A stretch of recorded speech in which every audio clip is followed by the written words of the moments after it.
ماضی میں تو اسی پیپلز پارٹی کے آپ لوگ اتحادی بھی رہے ہیں، تو اب پاکستان پیپلز پارٹی کے خلاف یہ الائنس بنانے کا مقصد کیا ہے؟ کیوں بنانے جا رہے ہیں اب آپ لوگ پاکستان پیپلز پارٹی کے خلاف یہ الائنس؟ دیکھیں شازیہ، میرا خیال ہے کہ آپ ڈائنامک کو درست طور پہ سمجھتی ہیں۔ M Q M Pakistan Peoples Party سے 2012 دسمبر کو الگ ہوئی تھی حکومت سے۔ اس کے بعد ہم نے پاکستان پیپلز پارٹی سے کسی قسم کا کوئی الائنس نہیں کیا، کسی جگہ شامل نہیں ہوئے۔ ہاں، اگر 30 مارچ 2022 کو جو جسے کہتے ہیں اسلام آباد میں ایک بڑی پریس کانفرنس کے اندر عوام کے سامنے ہم نے جو اعلان کیا تھا وہ ہم نے پاکستان مسلم لیگ کے ساتھ الائنس کیا تھا حکومت سازی کے لیے، اور پیپلز پارٹی کے ساتھ جو معاہدے، اس معاہدے پر جو دستخط ہوئے تھے بلاول بھٹو صاحب نے بھی کیا تھا، اس میں ہم نے شہر سندھ کے مسائل حل کیے تھے، اور چونکہ وہ مسئلے پہ کی طرف پیش رفت نہیں ہو پائی تو ہم سندھ حکومت کا حصہ نہیں بنے، نمبر 1۔ اب دوسری بات آتی ہے کہ کیوں ضرورت پڑی؟ یس، پاکستان پیپلز پارٹی کی کرپٹ، نااہل اور بے حس حکومت جو ہے پچھلے 15 سال سے سندھ پہ حکمرانی کرتی چلی آ رہی ہے۔ ہونا کیا چاہیے تھا؟ اگر کراچی ترقی نہیں کر رہا ہے، حیدرآباد کو ترقی نہیں دی جا رہی ہے، تو کیا لڑکانے میں ترقیاتی کام کرائے گئے؟ کیا بدین میں کرائے گئے؟ کیا سکر میں کرائے گئے؟ یقیناً اس کا جواب بھی نفی میں۔ اب ایک بڑے پیمانے پہ جسے کہتے ہیں کہ پورے سندھ کے اندر ایک اینٹی پیپلز پارٹی سینٹیمنٹ پایا جاتا ہے۔ لوگ جو نوکریوں کے نام پر انہوں نے پیسے لیے ہیں، جو ڈیولپمنٹ کے نام پہ کرپشن کی ہے، اور جو داخلوں کے نام پر جسے کہتے ہیں کہ جو صورتحال پیدا کیے یونیورسٹی کے اندر بھی، میرا خیال اب عوام میں شدید ناراضگی پائی جاتی ہے۔ لیکن پیپلز پارٹی اندرون سندھ میں ہی مقبول جماعت ہے، دیہی علاقوں سے ہی ہمیشہ ووٹ انہوں نے حاصل کر کے پورے سندھ پر حکمرانی کی ہے، تو کیا آپ دیہی علاقوں میں انہیں ٹف ٹائم دے سکتے ہیں پیپلز پارٹی کو، جس کی وجہ سے وہ حکمرانی کرتے رہے، وہیں کے ووٹ حاصل کر کے تو حکمرانی کرتے رہے وہ؟ میں عرض کر دیتا ہوں، دیکھیں ایم کیو ایم کی سب سے بڑی خوبی کیا؟ اگر ایم کیو ایم کے ڈائنامک کو آپ دیکھیں گے، جہاں ہم شہری سندھ کے سب میں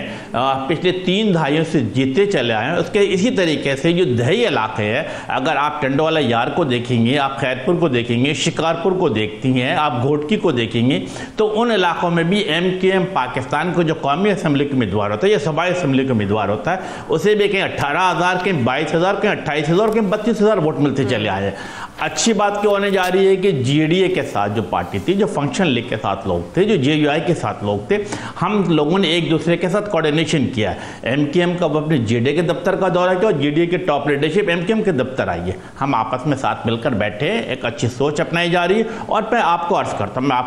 ہوں کہ 1992 ہو، 1996 ہو یا 2002 ہو، اینٹی پیپلز پارٹی حکومت ایم کیو ایم کی وجہ کر اسی صوبے سے بن چکی ہے۔ ایک دفعہ جام صادق صاحب نے لیڈ کیا، ایک دفعہ لیاقت علی جوتی صاحب نے لیڈ کیا، ایک دفعہ ارباب رحیم صاحب نے کیا۔ کس کی وجہ کر؟ ایم کیو ایم اس میں میجر شیئر ہولڈر تھی، اور اب انشاءاللہ تعالیٰ آپ دیکھیں گے کہ جس انداز سے ایم کیو پاکستان شہر سندھ میں کام کر رہی ہے، کراچی ہو، حیدرآباد ہو، میر پرخاص ہو، نواب شاہ ہو، سکر ہو، تو میں سمجھتا ہوں کہ یہاں پر ایک بڑی تعداد میں آپ یہ کہہ رہے ہیں کہ آپ اتحاد ہے، یہ پاکستان پیپلز پارٹی کا جو 15 سالہ حکمرانی کرنے کا سندھ کا ایک ریکارڈ ہے، یہ ٹوٹنے جا رہا ہے ریکارڈ، اتنے کانفیڈنٹ ہیں آپ لوگ؟ دیکھیں 1970 سے لے کر 2018 کے جتنے بھی الیکشن ہوئے، پاکستان پیپلز پارٹی نے ہمیشہ دیہی سندھ سے کامیابی حاصل کی ہے۔ 70 میں جب ایم کیو ایم نہیں تھی، 77 میں ایم کیو ایم نہیں تھی، 83 میں ایم کیو ایم نہیں تھی، 85 میں ایم کیو ایم نہیں تھی، اس کے باوجود اس دوران میں بھی شہری سندھ سے کبھی بھی پیپلز پارٹی نے کامیابی حاصل نہیں کی۔ اس کا مطلب کہ جو شہری سندھ ہے وہ already anti Peoples Party sentiment رکھتا ہے۔ ہاں، جو پیپلز پارٹی کی کرپشن تھی، جو نااہلی تھی، جو بیسی تھی، جو کرپشن تھی، اس کو دیکھتے ہوئے دیہی سندھ کے عوام بھی پیپلز پارٹی کے خلاف اٹھ کھڑے ہوئے، اور جس بڑے پیمانے پہ جو ریلیاں نکل رہی ہیں پیپلز پارٹی کے خلاف، جی یو آئی کی ہو، فنکشن لیگ کی ہو، یا جے ڈی اے کی ہو، تو ایسا محسوس ہوتا ہے۔ اور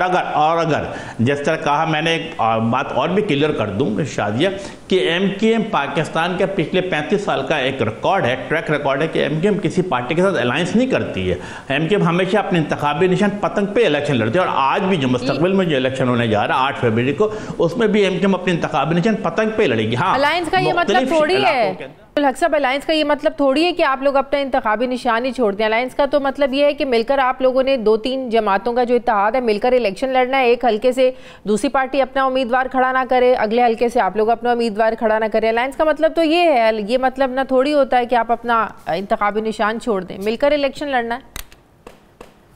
جی آپ بجا فرما رہی ہے، بالکل ایسے ہی ہوگا۔ اور سب سے بڑا بینیفٹ جو ہے میرا خیال ہے ایم کیو ایم دوسرے پارٹیوں کو دے گی، کیونکہ اگر آپ ٹریک ریکارڈ دیکھیں گے پچھلی 8 یا 10 الیکشن کا، تو ان تمام دیہی علاقوں میں بھی جہاں ایم کیو ایم کے ووٹ بینک ہے وہ 18,000 22,000 اور 30,000 موجود ہے۔ اگر یہ ووٹ بینک شامل ہو جاتا ہے ہمارے جی یو آئی کے بھائیوں کے ساتھ، فنکشن لیگ کے ساتھ، تو میں سمجھتا ہوں کہ ایک اچھی مثبت صورتحال پیدا ہو سکتی ہے۔ اور جو 90 میں ہوا، جو 96 میں ہوا، 2003 میں ہوا، میں سمجھتا ہوں اس تاریخ کو دوبارہ ریپیٹ کی جا سکتی ہے۔ اس بات کی پوری امید ہے کہ انشاءاللہ تعالیٰ 8 فروری کو ہونے والے الیکشن میں ایم کے ایم کے جو الائنس انشاءاللہ تعالیٰ وہ شاندار کامیابی حاصل کرے گی۔ آنے والے وقت میں انشاءاللہ تعالیٰ ایم کے ایم پاکستان میں جی ڈی اے کا مشترکہ وزیر اعلیٰ۔ کہہ رہے کہ یہ جو اتحاد بن رہے کسی کی ایما پر بن رہا ہے، کیا کہیں گے اس پہ؟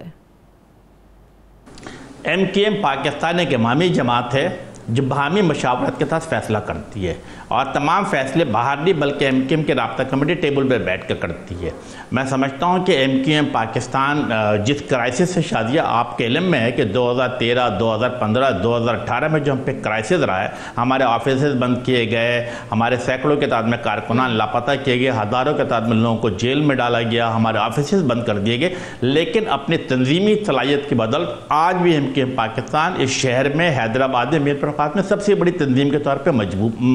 موجود ہے۔ تو میں سمجھتا ہوں کہ ایم کیو ایم پاکستان کسی کے ٹیلی فون کال پر یا کسی کہنے پہ نہیں بلکہ اپنے عوام، اپنے کارکنان، اپنے ووٹر کے سوچ کے ساتھ آگے بڑھتے ہیں، ان کے مفاد میں فیصلہ کرتی ہے۔ کیا لیگ نون بھی اس اتحاد میں شامل ہو سکتی ہے؟ وہ بھی سندھ میں قدم جمانے کی کوشش کر رہے ہیں، جس طرح پاکستان پیپلز پارٹی کوشش کرتی ہے ہمیشہ کہ پنجاب میں وہ اپنے آپ ابھر کر سامنے رہیں اور اپنے آپ کو ایک مضبوط اپنے کینڈیڈیٹ سامنے لے کر آئیں، تو کیا نون لیگ بھی کے ساتھ بھی اتحاد ہو سکتا ہے؟ وہ بھی شامل ہو سکتی ہے آپ لوگوں کے الائنس میں؟ دیکھیں، میں سمجھتا ہوں کہ بڑا ووٹ بینک جو ہے اس صوبہ سندھ کے اندر پاکستان مسلم لیگ نون کا موجود ہے۔ جیسے جیسے موقع ملے گا، میرا خیال ہے کہ ایم کے ایم کے وقت کے بھی میاں نواز شریف صاحب سے ملاقات ہوئی نہیں ہے، میرا خیال آنے والے وقتوں میں یقیناً ان کے ساتھ ملاقات بھی رکھی جائے گی، اور اگر چیزیں مثبت سمت میں آگے بڑھیں گی تو میرا خیال ہے وہ بھی اس الائنس میں شامل ہو سکتے ہیں۔ اچھا، بلدیاتی الیکشنز میں تو ظاہر ہے پاکستان پیپلز پارٹی جیتی، اس کا کتنا فائدہ ہو سکتا ہے؟ آپ سمجھتے ہیں کہ آنے والے الیکشنز میں پیپلز پارٹی کو اس کا ایج ہوگا؟ شادیہ، میرا خیال ہے کہ غالباً 15 جنوری 2023 کو الیکشن ہوا ہے، ایم کے ایم نے ایک اصول کا مظاہرہ کرتے ہوئے الیکشن کا بائیکاٹ کیا تھا۔ پھر اس بائیکاٹ کو رزلٹ اگر آپ دیکھیں گے تو کہیں پہ 8%، کہیں پہ 9%، کہیں پہ 12% ووٹ پڑے۔ یہ کس بات کی نشاندہی کر رہا ہے کہ ایم کے ایم کا بائیکاٹ کا اثر تھا، جس کے بنا پہ جو ایم کے ایم نے جو سیٹ چھوڑی اس کی خیرات میں پاکستان پیپلز پارٹی جماعت اسلامی نے حاصل کیا۔ لیکن جس انداز سے میں سمجھتا ہوں کہ عوام، کارکنان، ووٹر ایم کے ایم کے ساتھ جڑ رہے ہیں، اور جس بڑے پیمانے پر ایم کے ایم نے کیا کیا، ایم کے ایم یہ سمجھتی ہے کہ yes for the larger interest of the Pakistan اور for the larger interest of the Karachi, ہم نے کیا کیا، ہم نے اس شہر میں رہنے والے تمام اکائیوں کو اپنے ساتھ شامل کرنا شروع کر دیا، چاہے وہ سندھی بولنے والے ہوں، پنجابی بولنے والے ہوں، پشتو بولنے والے ہوں یا سندھی بولنے والے، ہم تمام لوگوں کو شامل کر رہے ہیں۔ اور جس کی ایک واضح مثال ہے کہ ہم نے جب 4 قومی اسمبلی کے